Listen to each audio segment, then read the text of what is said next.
Week 9. Can you believe that? I'm in the final month here of my 3-month challenge to get monetized or double my income. And as you may know, if you looked at my subscriber page, I'm not yet very close to getting monetized, but I'm not letting that stop me. And that's one of the tools I'll talk about later in this video about the tools I'm using to manage my mind through this YouTube challenge.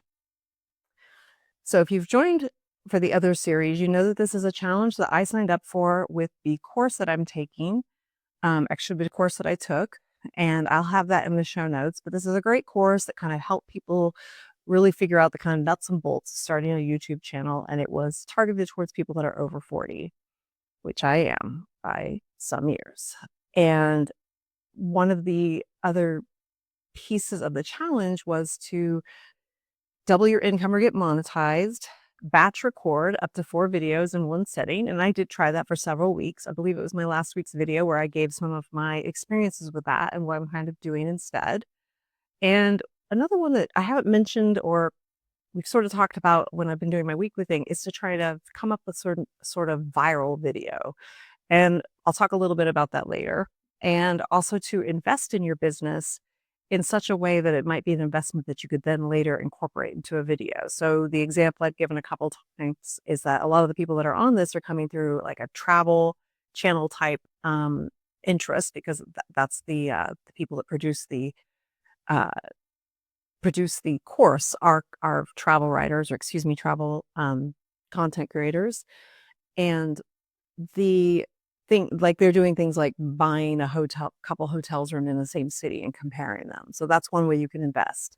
Some people are taking this literally, like invest in your business, which I did this month. I bought myself a dedicated computer to use for my YouTube creation and got that away from like my personal computer and or work computer. So that was one win for me this week. So I also try to share my wins in this weekly recount. And so again, I made that investment. What I might do to record that in a series later, I still haven't come up with, but I think there'll be potential series about how I'm using this challenge to kind of address all these like personal overcomings of things that I want to overcome or things that kind of become hurdles that I'm like trying to jump over while creating this channel. So I'll share those out. If I end up doing a series, you'll find it here on the channel. And the other thing I tried was the viral video. So one thing that I noticed is that although I was getting a lot of views on my videos and it seemed like the interest is growing, it's all going in the right direction, which is great. I did notice that maybe the breadth of my search words could be increased in the sense that a lot of people may not, necessarily type in self-coaching or I'm cynical or skeptical about self-coaching. I'm going to type in these words because my channel is called Self-Coaching for Skeptics. Instead, I thought perhaps people would be looking things like self-help or self-confidence, self-esteem. And that's really what self-coaching tools are there to help address. So I have been working on trying to create some videos using those terms and also looking at the kind of channels who are already using those terms and what kind of videos they were doing. And a lot of those are along the lines of 5 things I do different now that I'm over 50, or 10 things I gave up now that I'm in middle age, along those kind of lines. And those felt a little scary for me, I'll be honest. They seemed a little intimate because they're so personal. Not that getting in front of a camera every week to record something isn't, in itself intimate. But this felt a little bit about my own experience, talking about my age, what might be changing for me.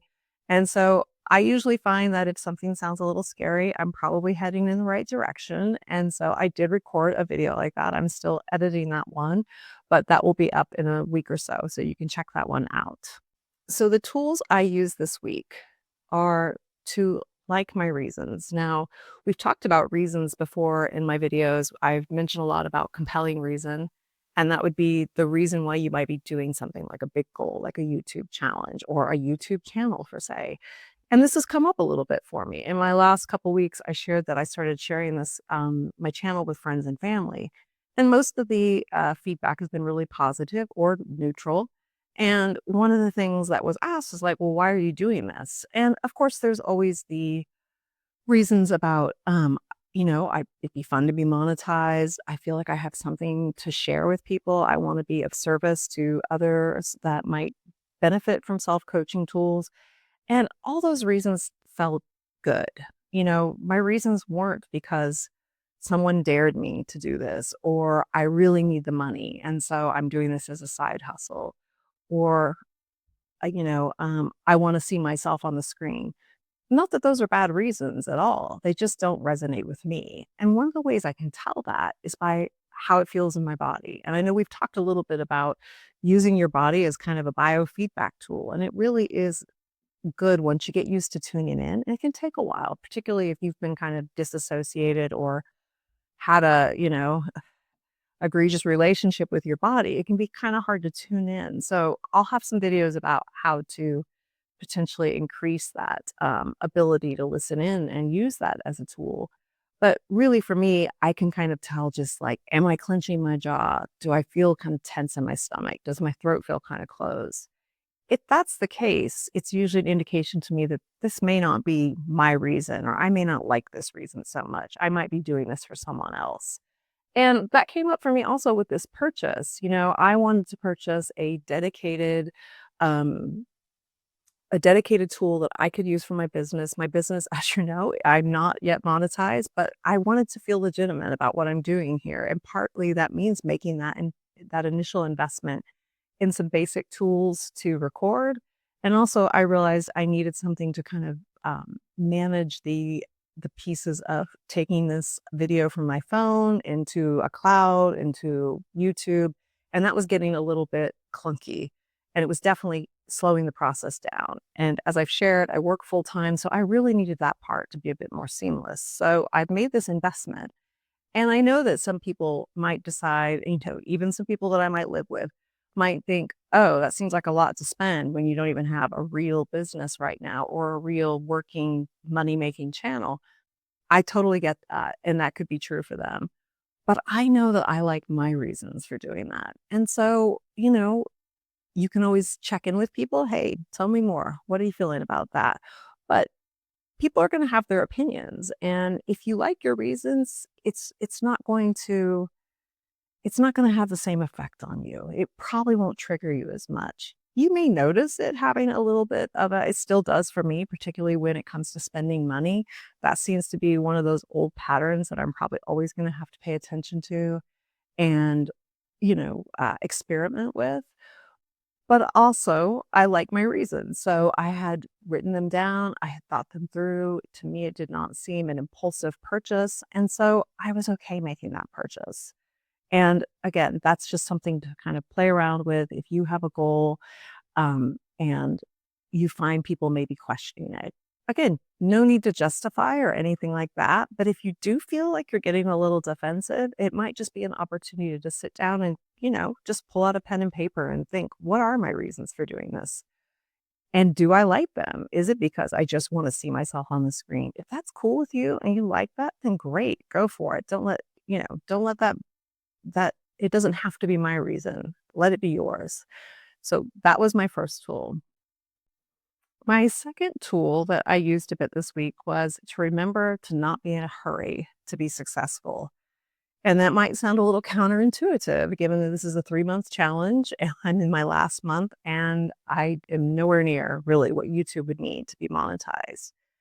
And the reason I know that I don't want to be in a hurry about that because if I'm just looking at those metrics and what I'm making that potentially mean, that could really get me caught up in a loop of just isn't going to work out. The kind of thought loop that isn't going to keep me moving forward. So for instance, if you're trying to do a big weight loss goal and you don't see the scale moving anywhere, you could use that to mean this is just not happening. I'm not going to do this. I'm going to throw in the towel. Or you could use that as data. And so that's what I've been doing with this YouTube channel. I've taken the fact that, hey, my videos seem to be being watched, but maybe the subscribership isn't up. What can I do differently? Or what are the videos that people are subscribing to? So I have really tried to use that as data and also not tried to be in a hurry to do this. It's just as likely as not that I will not make the monetization goal, and I'm okay with that, because the great thing about this challenge is that it's made me do a lot of things that pulled me out of my comfort zone. And friends, there is no comfort zone right now with YouTube channel. Let me just add that right here. I have just not done this long enough or feel like an expert with any of it that it feels like there's any comfort zone. But it made me try new things and look at things in a different way and go and really learn how to use my analytics and watch some, other creators that are kind of doing things similar to me to get some tips from them. And that's the great thing about the YouTube community. People are so willing to share what's worked for them and what's not. And so it's fairly easy to find some of those videos that you're looking for. So again, that tool was don't be in a hurry. And again, if you're not sure, if you're like, well, I want to be like working towards this, again, use that body check. A sense of urgency or desperation is going to feel very different than, hey, I'm super motivated to do this. Motivation to me feels kind of like a buzz through my body.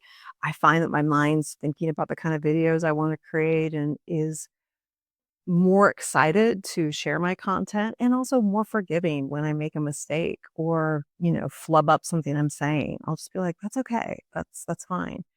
If I'm trying to get perfect and do this monetization thing, exactly what I think it should, in a sense, let me start over. If I'm in a hurry and it's coming across as super urgent and tight, that's how my body feels too. It feels wound up. I'm not as relaxed. And when I'm recording videos or trying to come up with content under that kind of emotional whirlwind, it just doesn't work as well. I'm not as relaxed. I don't feel like myself in front of the camera.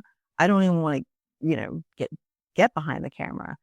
I'm then instead just either consuming lots of videos about how can I get monetized? What can I do? What am I doing wrong? Rather than just relaxing and remembering that the algorithm takes a while to do its work, that I'm being vulnerable and sharing and doing the things that I'm realizing that creators in my kind of space and age group are doing, and just remaining confident that this is it'll come. I really do believe that. So we'll see. We still have a month, lots of videos to create. And so I hope that you're enjoying your challenge. And if you're in one, and if you are in this specific challenge, give a shout out in the comments. I'd love to say hi. And if you're in any kind of challenge, share some of the tools you're using or just some of the hurdles you're coming across. It's always nice to know there's other people out there that are going through those similar kind of experiences and are willing to share. So until next week, see you then.